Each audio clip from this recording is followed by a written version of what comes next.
Damas y caballeros, buenos días. Mi nombre es Juan Francisco, y hoy hablamos sobre el libro Scrum, escrito por Jeff Sutherland. Espero que te sea útil, y sobre todo, que te guste. A disfrutar.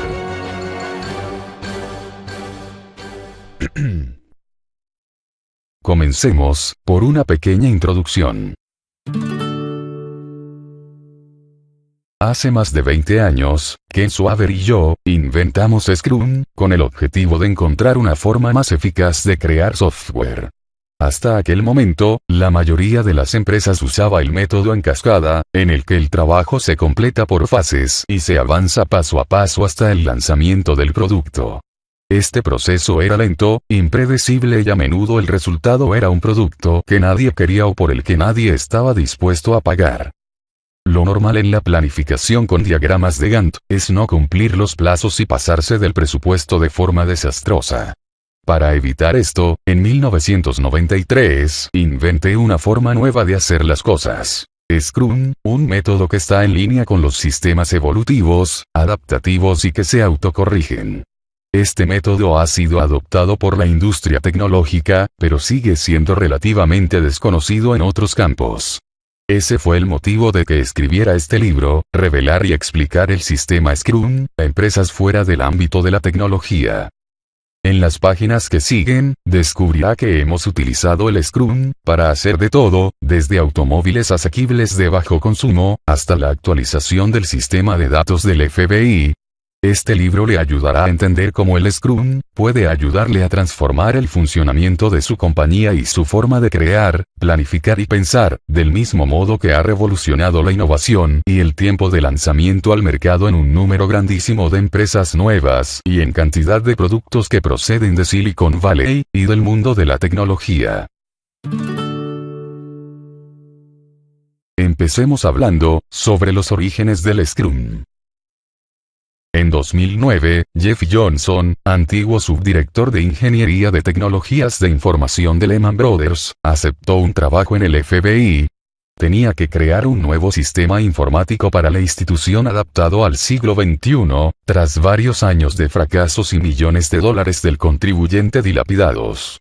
Después de los atentados del 11 de septiembre de 2001, la Comisión del Congreso de Estados Unidos había constatado que en el FBI no existía un mecanismo eficaz para recuperar o compartir los conocimientos adquiridos durante años. Sin embargo, los sucesivos y costosos planes que se habían puesto en marcha habían fallado. La razón era que el método en cascada y los diagramas de Gantt, que señalan las distintas fases de un proyecto divididas en etapas de descubrimiento, diseño, desarrollo y comprobación, eran poco realistas. Los plazos no se cumplían y los objetivos no se lograban. En los diagramas de Gantt, todos y cada uno de los pasos de un proyecto se representan en detalle. Cada hito. Cada fecha de entrega. Contemplar estos gráficos es impresionante. He visitado muchísimas empresas en las que el único trabajo de algunas personas consiste en actualizar ese diagrama de Gantt todos los días. El único problema de este sistema es que siempre falla. Cuando estos planes elegantemente diseñados se encuentran con la realidad, se vienen abajo. Pero en lugar de desechar el plan o la forma de pensar en el plan, los gerentes contratan a personas para que parezca que funciona. Básicamente, contratan a gente para que les mienta. Jeff Johnson y su jefe, Chad Fulgham, adoptaron el sistema Scrum, creado por mí y aplicado por primera vez al desarrollo de software. La mayor ventaja del Scrum, frente al método de planificación en cascada, es que se basa en la forma en que la gente trabaja, no en cómo dice que trabaja. El Scrum cuestiona por qué lleva tanto tiempo y tantos esfuerzos hacer las cosas, y por qué lo hacemos tan mal a la hora de imaginar cuánto tiempo y esfuerzo requieren. Tratar de reducir la conducta humana a diagramas y gráficos codificados por colores es absurdo y supone un esfuerzo condenado al fracaso. Básicamente, el Scrum se basa en una idea sencilla. Cada vez que iniciamos un proyecto, ¿por qué no comprobamos cómo va cada cierto tiempo? Vemos si lo que estamos haciendo apunta en la buena dirección y si es lo que la gente realmente quiere. ¿Y por qué no comprobar si existen maneras de mejorar lo que estamos haciendo, de hacerlo mejor y más rápido, y qué es lo que puede estar impidiendo que sea así? Esto es lo que se denomina un ciclo de inspección y adaptación. Cada poco tiempo, dejamos de hacer lo que estamos haciendo, revisamos lo que hemos hecho y vemos si sigue siendo lo que deberíamos estar haciendo y cómo podríamos mejorar. Es una idea sencilla, pero ejecutarla requiere reflexión, introspección, sinceridad y disciplina. En el FBI, el primer problema del nuevo equipo fueron los contratos externos, que habían consumido millones de dólares sin haber conseguido el tan deseado sistema de información moderno. Jeff Johnson y Chad Fulgham internalizaron el desarrollo de la programación y redujeron el personal de varios cientos a menos de 50 personas. Imprimieron toda la documentación sobre los requisitos que debería tener el nuevo sistema y establecieron prioridades. A menudo, la gente dice que todo es importante y ya está. Pero en la programación de software existe una regla, nacida tras décadas de investigación. El 80% del valor de cualquier producto de software no reside más que en el 20% de sus características. Jeff Johnson y su equipo no sabían exactamente cuánto tardarían en concluir el proyecto. Algo que yo siempre les digo a los directivos es que sabré la fecha cuando vea cómo mejoran los equipos, lo rápido que pueden ir y lo que pueden llegar a acelerar. Y esto es lo que hizo Johnson, al establecer ciclos de trabajo de 2 semanas. Al final de cada ciclo se producía una mejora del producto final, algo que funcionaba y se podía mostrar a los usuarios. Esto es lo que en Scrum denominamos sprints. Johnson usó estos sprints para medir la velocidad de los equipos y su capacidad de mejora y averiguar qué impedimentos los retrasaban. A los 3 meses de trabajar de esta manera, Johnson ya tenía una idea bastante aproximada de cuándo podría tener completado todo el proyecto. El proyecto Sentinel, puesto en marcha en julio de 2012, necesitó 18 meses de codificación y otros 2 para implementarlo en todo el FBI. Fue una tremenda presión de tiempo porque hay que tener en cuenta que este sistema se emplea prácticamente para todo. Para pagar a los informantes del FBI, almacenar pruebas, organizar los expedientes de los casos, registrar reuniones, etc. Años de trabajo perdido e ingentes cantidades de dinero habían instalado el escepticismo entre los responsables y usuarios del FBI. Pero el método Scrum logró vencer todas las reticencias y acabó con el mito de que un proyecto complejo necesita una fortuna y décadas para desarrollarse. El efecto de Sentinel en el FBI ha sido espectacular. La capacidad de comunicar y compartir información ha cambiado de forma radical lo que el FBI es capaz de hacer. En enero de 2013, una oficina del FBI recibió el aviso de que una cuenta de una pequeña empresa había sido pirateada. Se había transferido $1 millón a otro país antes de que los bancos de Estados Unidos pudieran detener la operación. Gracias a Sentinel, el oficial del FBI se coordinó con el agregado jurídico de la embajada en el país de destino, que alertó a las autoridades locales, que a su vez interceptaron la transferencia antes de que llegara al sistema bancario. Todo esto ocurrió en cuestión de horas, lo que sencillamente no podría haber sucedido en la época de las 3 copias de papel y los bolígrafos rojos para señalar lo importante en un expediente. En una entrevista, Johnson contó que lo más impactante del Scrum eran las demos, que le permitieron avanzar con regularidad hacia un producto demostrable. El Scrum, basado en la generación de versiones operativas del producto en ciclos cortos, facilita el feedback temprano y la eliminación de errores y esfuerzos baldíos. El Scrum no va dirigido a los programadores, sino a los clientes y a todas las partes implicadas. Los miembros del equipo original siguen en sus puestos, realizando mejoras y añadiendo nuevas funcionalidades al sistema que construyeron. Hablemos ahora sobre lo que me llevó a crear el Scrum. Tras la guerra de Vietnam, cursé un máster en estadística en la Universidad de Stanford, y me hice profesor de matemáticas en la Academia de las Fuerzas Armadas. Allí inicié mi doctorado en biometría y mi director de tesis me retó a explicar las variaciones entre los tipos de tumores. Durante casi una década aprendí mucho sobre teoría de sistemas y también sobre adaptación. Años después, se me ocurrió que, al igual que las células, las organizaciones, equipos y personas son sistemas complejos adaptativos. En 1983, la empresa, Mid-Continent Computer Services, me contrató para trabajar en las redes de cajeros automáticos. Como se producían retrasos crónicos y los proyectos solían sobrepasar el presupuesto asignado, conseguí formar una organización separada formada por todos aquellos implicados en la red de cajeros automáticos. Allí puse en práctica algunos elementos de lo que luego sería el Scrum, como responsables de producto, lista de objetivos o requisitos pendientes, y sprints semanales.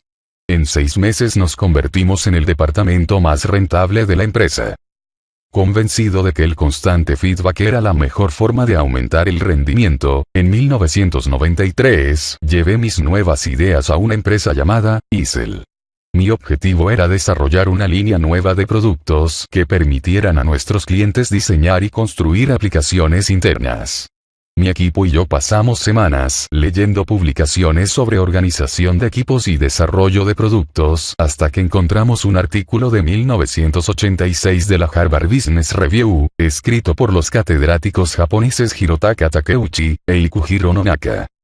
En este texto, titulado, El nuevo juego del desarrollo de producto, sus autores afirmaban que el sistema en cascada tenía fallos importantes y que las empresas que triunfaban lo hacían porque utilizaban un proceso de desarrollo simultáneo, rápido y flexible.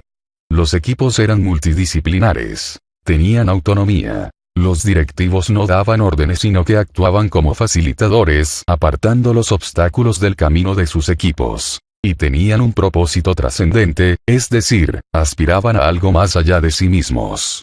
Los catedráticos comparaban el trabajo de estos equipos con el rugby y decían que los mejores actuaban como si estuvieran en una scrum, o melee. La pelota se la pasan los unos a los otros en el equipo, mientras avanzan como una unidad en el campo. Aquel fue el nacimiento del Scrum. El producto fue entregado en Isel, en el plazo contemplado de 6 meses sin desviaciones presupuestarias y con menos fallos que cualquier entrega anterior. Me entusiasmé tanto con las posibilidades de esta nueva forma de gestión de proyectos que todo mi trabajo futuro se centró en perfeccionar el Scrum.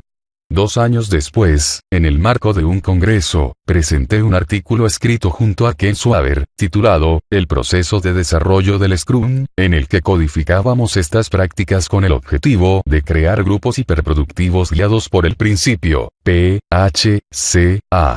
Es decir, planificar, hacer, comprobar y actuar. El PHCA se basa en las técnicas de fabricación japonesa, que a su vez se deben a la labor del estadounidense, Edward Deming, quien trabajó en aquel país durante la ocupación militar tras la Segunda Guerra Mundial. La influencia de Deming en la fabricación japonesa fue espectacular. Formó a cientos de ingenieros en lo que se denomina control estadístico de procesos. La idea básica es medir exactamente lo que se está haciendo y en qué medida se está haciendo bien, y esforzarse por una mejora continua, conocida como Kaizen. No hay que mejorar solo una vez. Hay que mejorar constantemente. Siempre hay que estar buscando algo que mejorar. Nunca jamás conformarse con lo que se ha logrado. El ciclo, PHCA, es lo que permitió que empresas como Toyota se convirtieran en líderes mundiales. En Japón, el Scrum no se ve como una moda, sino como una forma de vida. Práctica, atención, y esfuerzo continuado, para que las cosas fluyan y ocurran. Ese es el objetivo final del Scrum, un método que nos permite alcanzar un propósito más alto con alegría y coordinación. Veamos ahora, cómo usar el Scrum. En primer lugar, hablemos sobre los equipos. Los equipos son los que hacen que gire el mundo. En ellos se basa el Scrum, aunque en el sector empresarial a menudo nos centramos exclusivamente en los individuos, porque, claro, ¿quién no quiere tener a los mejores en su organización? Pero si estudiamos a los equipos, descubrimos que las diferencias de rendimiento entre distintos grupos de personas pueden ser descomunales. En el primer artículo en el que se explicaba lo que luego se convertiría en el Scrum, Takeuchi y Nonaka decían que los mejores equipos son trascendentes, esto es, tienen un sentido del propósito más allá de lo normal. En un sentido muy real, la propia decisión de no ser uno más, sino de ser grandes, cambia la forma en que se ven a sí mismos y de lo que son capaces. Los mejores equipos también son autónomos. Uno de los conceptos clave del Scrum es que los miembros del equipo deciden por sí mismos cómo van a trabajar.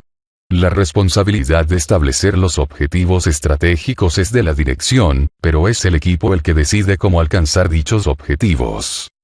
El tercer puntal de un buen equipo es que en su interior existan todas las capacidades necesarias para hacer las cosas, es decir, que sean multidisciplinares. Evitar la separación de roles para que cada equipo cuente con todas las personas para hacer lo que tiene encomendado de principio a fin es la receta básica del Scrum. Hay que buscar diversidad de capacidades, pensamiento y experiencia.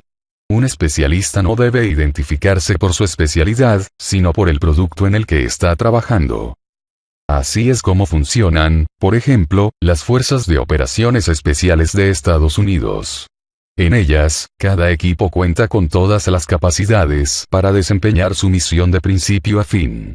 Y reciben una formación multidisciplinar.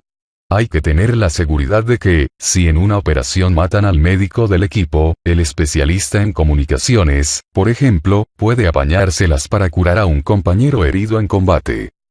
Otra característica de las fuerzas especiales es que, a diferencia de un ejército normal, no existe separación entre la recopilación de información y la planificación de operaciones. No hay que transferir las cosas de un equipo a otro, con el consiguiente riesgo de errores. De modo que existe una comunicación constante entre las personas que reúnen la información, los que planifican qué hacer con ella y los que salen a ejecutar las misiones. Por el hecho de que la variedad pueda lograr grandes resultados, no tenemos que emular a Noé, y formar un equipo con una pareja de cada especie. El tamaño ideal de un equipo sería entre 5 y 9 personas, aunque yo he visto equipos más pequeños, incluso de 3 personas, que funcionan a un nivel muy alto. Pero si cuentan con más de 9 miembros, su velocidad se reduce. Esta es la llamada ley de Brooks, formulada por Fred Brooks, en 1975, en su libro, El mítico hombre mes. Expresado en términos sencillos, esta ley postula que añadir personal a un proyecto que va retrasado lo retrasa todavía más. Esto ha quedado demostrado en un estudio detrás de otro. Una de las razones obvias es que si incorporamos a una persona nueva al proyecto tarda un tiempo en adaptarse y empezar a ser productivo. Esto, a su vez, hace que el resto de integrantes reduzca también su velocidad de trabajo. Además, si un equipo crece demasiado, la capacidad de cada persona para comunicarse con claridad con los demás se reduce. Y, con frecuencia, el equipo se descompone social y funcionalmente en subequipos que están trabajando para lograr objetivos diferentes. Una última reflexión sobre los equipos. Culpar a los individuos es un error y no sirve de nada. No hay que buscar a las personas que lo hacen mal. Hay que buscar y cambiar los sistemas mal diseñados, aquellos que generan incentivos que traen consigo la mala conducta y premian el bajo rendimiento. Hablemos ahora sobre el tiempo. El tiempo es el limitador inapelable de la conducta humana. Cuando hay mucho trabajo por delante, el mensaje para la gente es que hay que sentarse, remangarse y echar horas. Pero a los seres humanos no les va nada bien trabajar así. Somos un desastre a la hora de concentrarnos, pasamos más tiempo del necesario en la oficina, y nunca estimamos bien cuánto tiempo nos llevarán las cosas.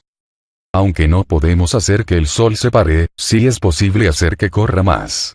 ¿Cómo? Aplicando el sprint, una idea que comencé a poner en práctica en la empresa Isel en 1993. La idea era que mi equipo y yo nos volcaríamos en algo durante un breve periodo de tiempo y luego nos pararíamos a analizar lo que habíamos conseguido. Cuando puse en marcha el primer Scrum, en Isel, le dije al director general que no iba a enseñarle la evolución de un absurdo e interminable diagrama de Gantt. Le prometí que cada mes podría ver una parte del software que construíamos en funcionamiento. No algo que les sirviera solo a los programadores. No una obra arquitectónica maestra. Una pieza de software que el cliente pudiera usar en la vida real. Una característica totalmente implementada. Y todo gracias a los sprints. Los llamamos así porque la palabra evocaba una cierta intensidad. Los sprints son lo que a menudo se llaman cajas de tiempo. Son siempre de la misma duración y establecen un ritmo de trabajo en el que las personas saben cuánto trabajo pueden tener hecho en un periodo determinado de tiempo. En muchos de los centros de trabajo donde se utiliza el Scrum, se puede encontrar un elemento común. Notas autoadhesivas pegadas en una pizarra que tiene 3 columnas. Pendiente, en proceso, y hecho. En la columna de pendiente están todas las tareas que el equipo cree que podrá completar mientras dure el sprint. Nada pasa a la columna de hecho a menos que pueda ser utilizado por el cliente. Con este sistema cada miembro del equipo puede ver en qué están trabajando los demás en todo momento. Un elemento crucial del sprint es que, una vez que el equipo se compromete con lo que tiene que conseguir, el cupo de tareas queda cerrado. Nadie fuera del equipo puede añadir nada más. Interferir y distraer al equipo reduce la velocidad drásticamente. En mi caso, yo comencé con sprints de 4 semanas, pero después nos dimos cuenta de que no estábamos yendo bastante rápido, que podíamos hacer más. Así nació la reunión diaria, en la que el Scrum Master, la persona a cargo de dirigir el proceso, formula a cada miembro del equipo 3 preguntas. 1. ¿Qué hiciste ayer para ayudar al equipo a terminar el sprint? 2. ¿Qué vas a hacer mañana para ayudar al equipo a terminar el sprint? 3. ¿Qué obstáculos se interponen en el camino del equipo? Si la reunión dura más de 15 minutos es que estamos haciéndolo mal. La utilidad de estas reuniones diarias radica en que el equipo sepa siempre en qué punto del sprint se encuentra y que no se produzcan embotellamientos ni acaparamientos de información. A este respecto, es importante señalar que diversos estudios han demostrado que cuanta más información, cuantas más personas saben más cosas, más rápido es el equipo. Como el mayor enemigo de la saturación es la especialización y la proliferación de roles y títulos dentro del grupo, en ISEL, nos deshicimos de todos. Así es como estas reuniones diarias, celebradas siempre a la misma hora, en las que todo el mundo estaba de pie, y a la que tenían que asistir todos, funcionaron, porque no se plantearon como una rendición de cuentas individual, sino como un intercambio rápido de opiniones para avanzar rápidamente hacia la victoria, es decir, completar el sprint. Yo quiero equipos agresivos, equipos que salgan de la reunión diaria sabiendo qué es lo más importante que deben conseguir ese día. Que si una persona oye a otro decir que una tarea les va a llevar un día, es posible que otra sepa cómo hacerlo en una hora si trabajan juntos. El equipo debe querer ser el mejor. De esta forma, el Scrum altera la idea que tenemos del tiempo. En vez de verlo como algo lineal, terminamos considerándolo como algo cíclico. Cada sprint es una oportunidad para hacer algo totalmente nuevo. Cada día, una oportunidad de mejorar. Pensemos en muchos de los proyectos que hacemos. Apuesto a que rara vez recibimos feedback sobre ellos hasta que están acabados, y esto puede ser después de meses, incluso años. Podemos estar yendo en la dirección completamente equivocada durante meses y no sospecharlo siquiera. Dejemos de desperdiciar el tiempo. Hablemos ahora sobre por qué desperdiciar es delito. Cuando voy a una empresa, suelo encontrarme un desperdicio del 85% del esfuerzo. Solo una sexta parte del trabajo produce algún valor.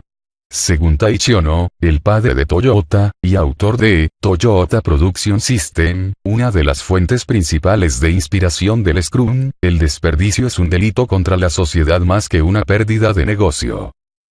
Muchas ofertas de trabajo actuales exigen ser capaz de llevar 5 proyectos a la vez. La idea de la multitarea resulta atractiva, pero no estamos tan capacitados para ello como creemos. El psicólogo, David Sambon-Masu, realizó un estudio cuya conclusión fue que las personas no abordan varias tareas a la vez porque sean buenas en eso. Lo hacen porque son más distraídas, no pueden concentrarse. Les resulta difícil inhibir el impulso de hacer otra actividad. En mis cursos de formación siempre propongo a mis alumnos un pequeño ejercicio. Es sencillo, pero demuestra hasta qué punto la multitarea le resulta difícil al cerebro y supone un desperdicio de tiempo. La tarea consiste en escribir los números del 1 al 10, los números romanos del 1 al 10, y las letras de la A a la L. La primera vez hay que escribir una columna con todos los números arábigos, después todos los romanos en otra columna y, finalmente, las letras. La segunda vez hay que hacerlo por filas, es decir, primero hay que escribir 1 en número romano, y A. Luego 2 en número romano, y B. Y así sucesivamente. Haga la prueba y cronométrese. En mi caso, la primera tarea, sin cambio de contexto, la hago siempre en la mitad de tiempo que la segunda, multitarea. En una de las obras clásicas sobre desarrollo de software informático, Quality Software Management, Gerald Weinberg, afirma que 3 proyectos simultáneos ocasionan una pérdida del 40% por cambios de contexto. En el caso de 5 proyectos, las pérdidas alcanzan nada menos que el 75%. En el Scrum, existe un ritmo de trabajo y en cada interacción o sprint, el equipo trata de tener hechas varias cosas. Pero hechas implica un producto acabado, final, que pueda ser utilizado por un cliente.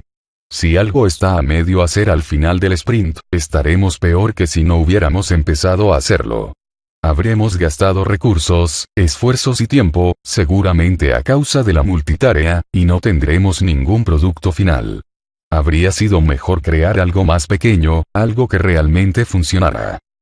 No siempre hacemos las cosas bien a la primera. Cuanto más se tarda en realizar comprobaciones, más se tarda en subsanar los errores por la sencilla razón de que solo podemos concentrarnos en una cosa cada vez. No arreglar las cosas en el momento puede costarnos muy caro. El Dr. James Womack, fundador del Lean Enterprise Institute del MIT, estudió la fabricación de coches y descubrió que los alemanes tardaban más tiempo en arreglar un coche que los japoneses en fabricarlo. La razón era sencilla. En las fábricas de Toyota, cualquier trabajador podía parar la línea de producción si detectaba un error. Arreglaban un problema una vez y quedaba solucionado para siempre. Si no lo hacían, ese mismo defecto podría repetirse en cientos de vehículos.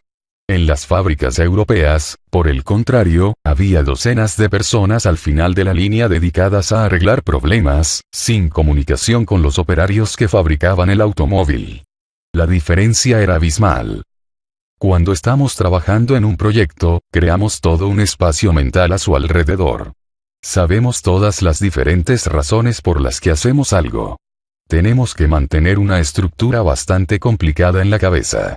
Recrear esa construcción una semana más tarde es difícil.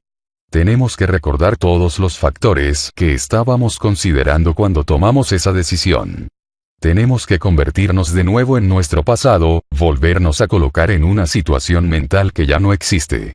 Hacer esto lleva tiempo. Mucho tiempo. Según muchos estudios, 24 veces más de lo que llevaría si corrigiéramos el problema nada más descubrirlo. Por otra parte, la productividad también depende de las horas de trabajo, pero más allá de un límite la productividad cae en picado. Según el empresario y consultor, Scott Maxwell, el Scrum, no solo es siempre más productivo que el sistema en cascada, sino que además su pico de productividad se consigue con menos horas de trabajo, no más de 40 a la semana. A más horas de trabajo, más errores y más esfuerzo empleado para corregir que para crear. El agotamiento disminuye nuestra capacidad de autocontrol, concentración, disciplina, reflexión y clarividencia. Objetivos imposibles, esfuerzos aparentemente heroicos que en realidad son fallos de planificación, las normas estúpidas y los idiotas, esas personas que inspiran temor y que humillan y menosprecian a los demás. Estas son las causas del desperdicio. Elimínelas y opte por una forma más suave y menos problemática de hacer las cosas. El Scrum trata precisamente de que las cosas fluyan. Hablemos ahora sobre planificar sobre la realidad, y no sobre la fantasía. Antes de planificar, debemos ser conscientes de que no somos buenos planificadores. Las desviaciones respecto de las estimaciones iniciales de la duración de un trabajo pueden llegar a oscilar entre un 25 y un 400% más. Eso equivale a un rango de error de 8 veces. Lo primero, debemos elaborar una lista con todas las cosas que haya que hacer en un proyecto. A continuación hay que tomar todos estos elementos y clasificarlos por orden de prioridad. Debemos pensar en las cosas que son realmente importantes y trabajar en ellas lo primero. Contar con esta información es esencial, porque si uno empieza a tener problemas con la fecha de arranque o con el presupuesto, sabremos dónde recortar. Por el final de la lista. Así pues, ya tenemos la lista de cosas que hay que hacer y ya hemos priorizado. Ahora el trabajo consiste en pensar cuánto esfuerzo, tiempo y dinero requerirá aproximadamente el proyecto. Como ya he señalado antes, a los seres humanos esto se nos da realmente mal, pero en lo que somos buenos, según parece, es en el dimensionamiento relativo, es decir, comparar un tamaño con otro. Para ello podemos utilizar una escala que se base en la sucesión Fibonacci.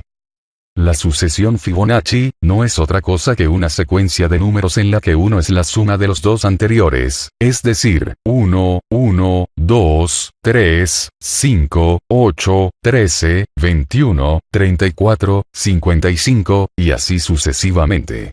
¿Por qué utilizar estos números para ponderar las tareas? Estos números están lo suficientemente separados para que podamos ver fácilmente la diferencia. Si una persona estima la duración de una tarea en 5, y otra tarea en un 8, podemos percibir intuitivamente la diferencia. Pero ¿y la diferencia entre un 5 y un 6? Eso es mucho más sutil, más de lo que nuestro cerebro puede registrar. Nuestra mente no funciona con incrementos ligeros, sino mediante saltos bien marcados. La utilización de la sucesión Fibonacci, en el cálculo de tareas, nos permite hacer estimaciones que no tienen que ser 100% exactas. Nada puede ser exacto entre un 5 y un 8, o entre un 8 y un 13, pero usar estos números nos permite dar el siguiente paso: hacer estimaciones en grupo.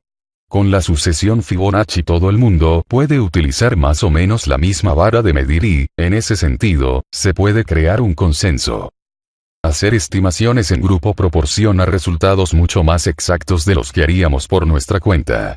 Sin embargo, nos enfrentamos a dos graves problemas. Diferentes miembros del equipo saben cosas diferentes, y el llamado el efecto rebaño. Todos hemos estado en reuniones como estas. Al principio existen opiniones divergentes, pero todo el mundo se pone de acuerdo en seguir un determinado camino porque alguien lo defiende con vehemencia. Hay un buen ejemplo que ayuda a entender el efecto rebaño.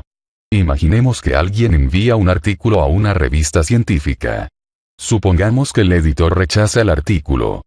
A continuación, el autor lo manda a una segunda revista. Si el editor de esta segunda revista está enterado de que el artículo ha sido rechazado la primera vez, hay más probabilidad de que también lo rechace. Si existe una tercera revista, hay más probabilidades todavía de que ese editor, sabedor de los dos primeros rechazos, lo rechace a su vez.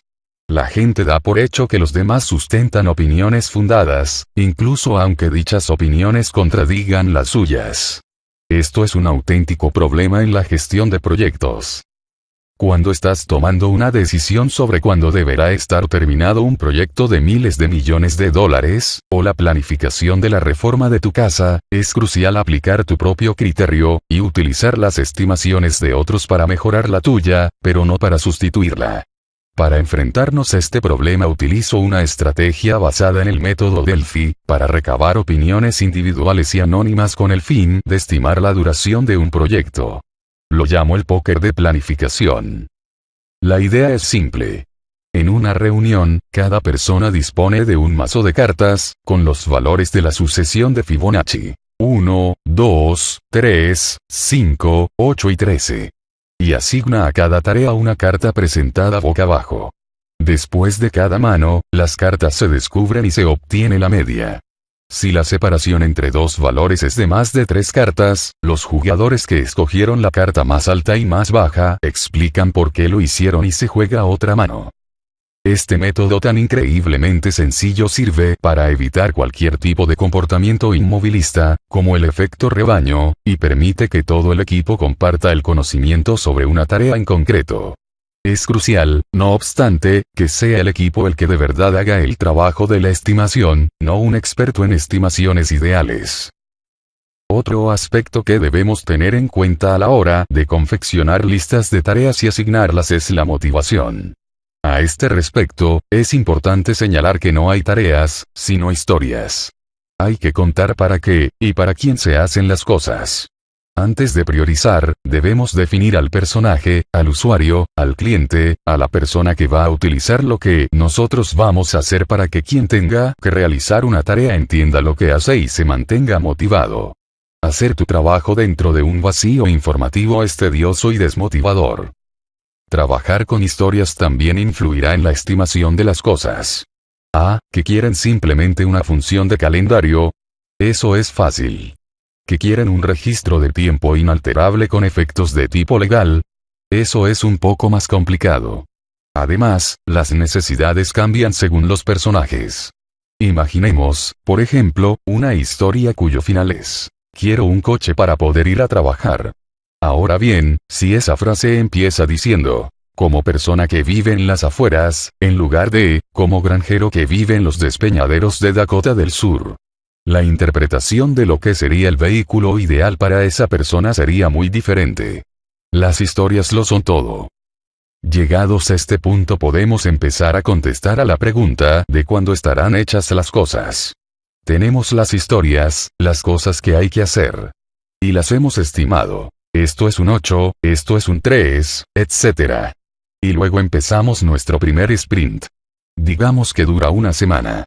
Al final de la semana hacemos un recuento de todas las tareas que hemos completado, sumamos los puntos en los que fueron estimadas, y ese número nos dice lo rápido que está yendo el equipo, su velocidad. Una vez que tenemos la velocidad, podemos ver cuántas tareas nos quedan y cuántos puntos representan, y así sabremos cuándo habremos acabado. Una vez que tenemos nuestra velocidad, podemos hacernos una idea de lo más importante en el Scrum. ¿Qué nos está impidiendo ir más rápido? ¿Qué nos está impidiendo acelerar? Antes hablamos sobre el desperdicio, sobre las cosas que nos retrasan. De esta forma es como vemos si realmente estamos consiguiendo librarnos de ese desperdicio. Hablemos ahora sobre aprender a priorizar. El Scrum no consiste solo en que los equipos trabajen más deprisa. Consiste en potenciar el impacto que consiguen con su trabajo.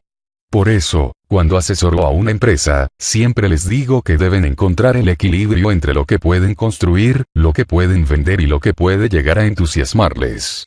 Si te concentras solo en lo que puedes construir, acabas haciendo algo que nadie quiere en realidad.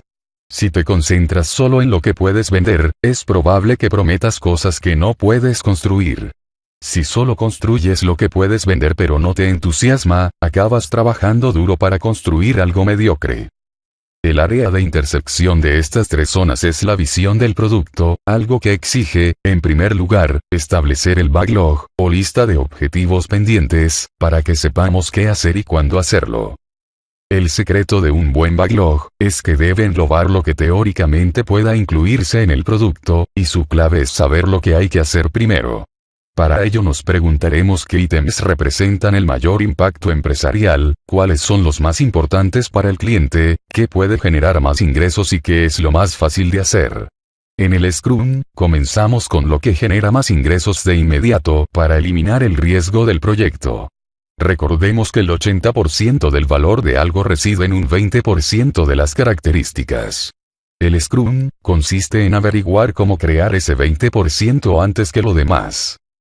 Pero ¿cómo se hace esto? Con alguien que pueda determinar cuál es la visión y dónde reside el valor. En el Scrum, esta persona se denomina responsable de producto. Como podemos ver, en el Scrum, solo hay tres roles. Miembro del equipo, el Scrum Master, que ayuda al equipo a descubrir cómo hacer el trabajo mejor, y el responsable de producto, que decide qué trabajo debe hacerse. Este último es el dueño del backlog, de lo que figura en él, y lo más importante, en qué orden está. Mi inspiración para esta función fueron los jefes de ingeniería de Toyota, responsables de una línea de producto entera. No tienen autoridad. Nadie tiene que rendirles cuentas, sino que rinden cuentas a sus propios grupos. La gente puede decirles a los jefes de ingeniería que están equivocados, de modo que tienen que asegurarse de que hacen lo correcto.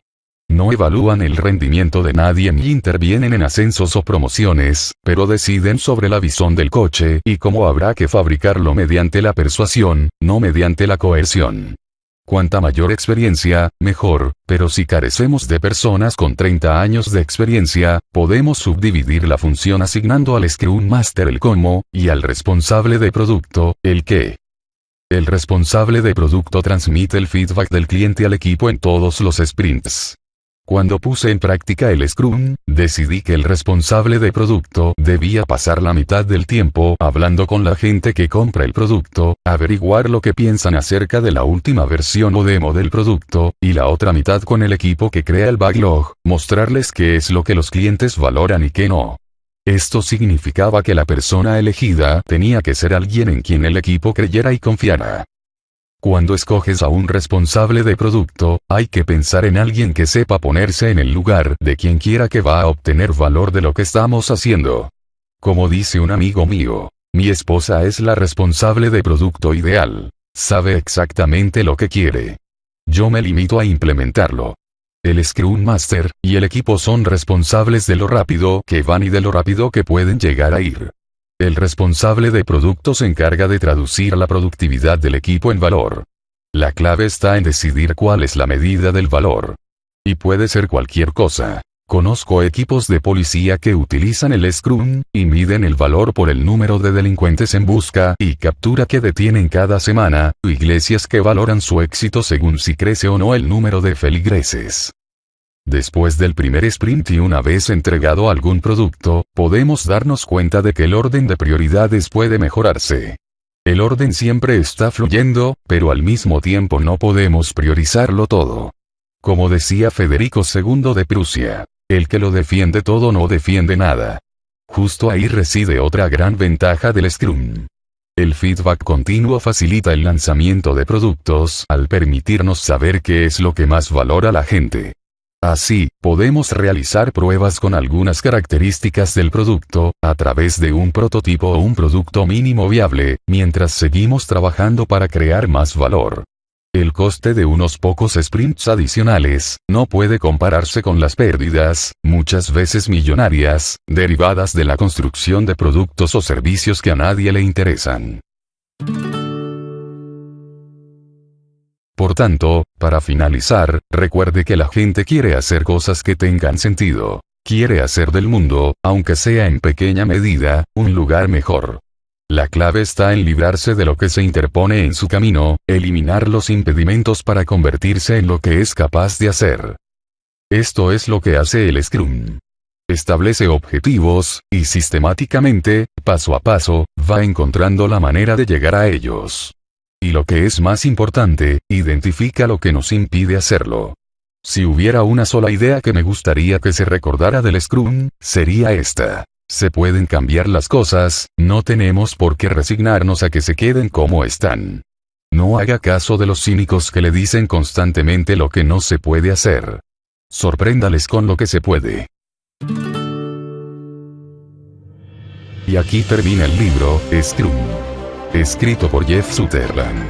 Espero que te haya gustado, y si es así, te agradecería que le dieses al botoncito del like, que es gratis, joder. Gracias por la atención. Y que tengas un buen día. Atentamente, tu sexy lector, Juan Francisco. Hasta pronto.